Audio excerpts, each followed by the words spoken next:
নমস্কার, আমি মৌসুমি। অনেক দিন পর তোমাদের সাথে একটা বড় ভিডিও শেয়ার করছি।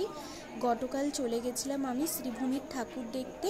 আমি এবং আমার কয়েকজন বন্ধুরা মিলে প্রথমেই দমদমের কয়েকটা ঠাকুর দেখে দমদম পার্ক থেকে বাস ধরে সরাসরি চলে এসেছি শ্রীভূমির প্যান্ডেলে।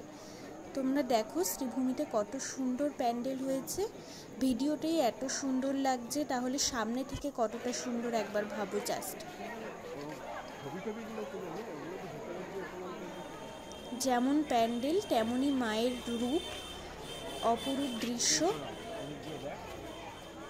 তোমরা অবশ্যই সকলে যাও এবং সামনে থেকে মায়ের মুখ দর্শন করো এবং প্যান্ডেলটি দেখো, অবশ্যই ভালো লাগবে।